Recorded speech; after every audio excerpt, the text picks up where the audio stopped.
All right, guys, I'm here with Shane DeFreest, World of Darkness community developer, and basically there's a crisis that's been going on in pop culture. Everybody kind of wants to take the vampire, as it's been, from the days of Dracula. I feel like it's getting more and more watered down, defanged, whiny, glittery.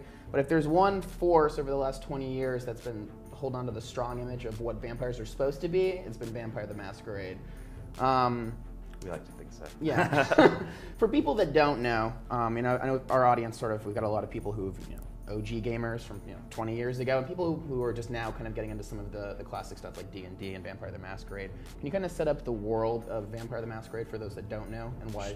Sure. I mean, the thing that's pretty amazing about it is Vampire the Masquerade kind of is the modern vampire myth that people are very familiar with in a lot of movies these days. Right. Most of that is, I would say, comes from our game. The idea of secret societies of vampires, families of them that are all kind of both cursed and have kind of unique abilities that secretly control the world as we know it. Mm-hmm. And they have kind of their secret wars that they battle in between, but without knowing, mankind doesn't know they exist.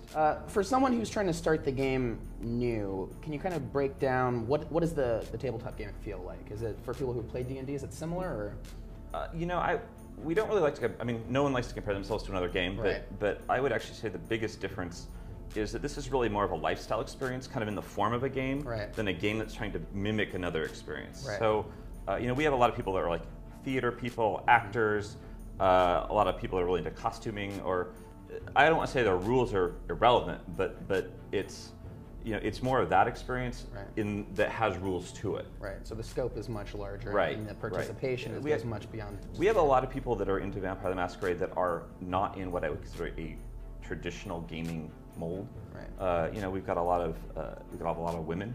Probably have almost 50% of our audience is women. And one thing we're actually really proud about is that I kind of feel that Vampire the Masquerade brought women into gaming en masse in the early 90s. Before then, they almost didn't exist. I mean, nobody had female gamers or kind of alternative cultures. We have a really big, we're really big in the gay and lesbian communities. So it's arguably the first alternative game that catered kind of to different audiences. Well, we're talking also about a 20th anniversary update of the rule book. Here I've got Alyssa, her very well-loved copy of... That's a very well-used copy. Yeah, she's got her pages in here. She has informed me not to disturb any of the content, so I'll be very careful with it here.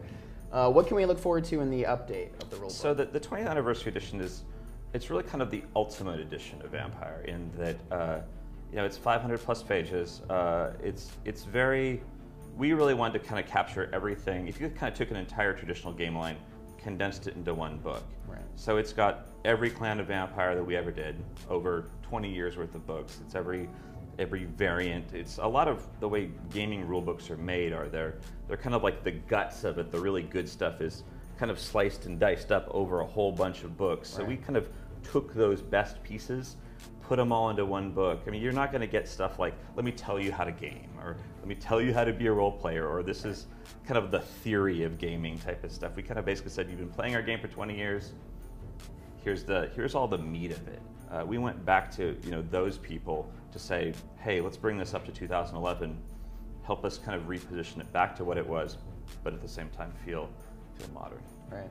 So this is a limited edition, though, run on this anniversary set, right? We are. It's as I said, it's like 500 pages, it's full color. Mm-hmm. It's an ultra prestige version. What we were really trying to debate what do we want to do for the 20th anniversary? Do we want to do like an art book, or did we want to do a hardcore game book? And we went back and forth, and everyone's sitting around the table, and kind of half the table votes one way, and the other half the table votes the other way. And I'm like, why don't we just do both? Right. So it's the idea was to make something that could be a coffee table book. Mm-hmm. Kind of leather bound that doesn't look necessarily like a game book, but at the same point is a game book. Yeah, it's limited. We're actually it's direct from us. You can only get it at vampirethemasquerade.com, and the deadline is July 8th. Before I go, I would be remiss if I didn't at least mention the MMO. I know a lot of people out there are excited. We saw sort of the first look at last year's Grand Masquerade, and people who are attending might be able to catch another glimpse at this year come September. Is that true?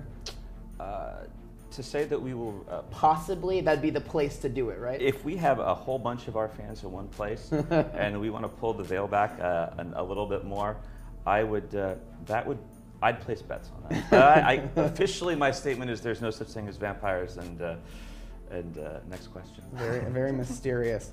All right, I'm going to bring in Joel and Alyssa, who will be attending this year's Grand Masquerade, and kind of let them dish the dirt with you. Awesome. All right, so I've taken over from Hundar now, and we are going to learn a little bit more about the Grand Masquerade, which I'm super excited about. Awesome. I'm super excited about. And Alyssa and I are going to travel together, and you guys are going to teach me all about what I need to know, what I need to wear, how I need to comport myself when I'm down there. Not that. Not this. Like I said earlier, is that would differentiate between the predator and the prey. I wouldn't mind getting preyed on by some of the ladies in the pictures, though. So That's it's true. not the That's worst true. thing. No, so the Grand Masquerade is basically, if you wanted to call it World of Darkness celebration, that probably wouldn't be out of character. It is. It's our franchise show for the World of Darkness, where we brought together a bunch of our fan clubs that have existed over the years. I mean, we've got the live action people, the tabletop gamers, the people that play the card game. This year we even got people that were big fans of the Activision video games coming out. So it's kind of the central hub where we bring everybody together and then throw the world's biggest vampire party for 4 days. There'll be panels, presentations. There's a ton of gaming. I mean, it's the gaming program is pretty much from noon to midnight. And that's kind of why we picked New Orleans for a few reasons. Is that one, it's arguably the most European city in America, at least the French Quarter is, in that maybe you can kind of debate whether Transylvania is more iconic. I don't think it is anymore, but it's Vampire Land. I mean, you can't not be in that headspace, whether you're in the hotel playing games or whether you're out in the middle of the night drinking with us or anything, whatever. When you get down there, you're in the World of Darkness for the time that you're there. What do you recommend that I attend when we're there? Wow, what's your well? It's if you just kind of want to indoctrinate yourself into the franchise. If you're not very familiar with it, there's I would actually just spend your time walking through it. We've got the Vampire the Masquerade 20th anniversary book comes out there. One of our kind of older White Wolf demo teams that used to go around the country and demo the games. They're actually running all of our tabletop games there. So they've got, if you kind of wanted to sit in on one of their games where they're previewing it, that might be fun for you. Or just, even the kind of big dress-up live-action games are fun in that they don't have a high barrier of entry, and they're kind of more like big, how to host a murder mystery games type of thing. I mean, they can kind of intimidate some people, but it's really a pretty, just dress the part and have some fun. To prep you a little bit, we brought you some apparel. So here's your jacket for the evening. You probably are okay, but I saw pictures of you with blue hair. That's so true. Always gotta have something that matches your hair. Maybe I'll change back to blue by that time. Well, Shane, thank you so much for the jackets, for coming up to see us. Thank you for Inviting us down to New Orleans. We're very excited for it. Yeah, it'll be great. I mean, I think I said it earlier to him, but one of the things that we're doing for everybody out there is that we've got a pretty neat contest we're running for people to get jackets like that, a copy of the book, and tickets to the Grand Masquerade. If you go to vampirefreaks.com/Vampire the Masquerade, you can win all of it together, and we'll see everybody in New Orleans.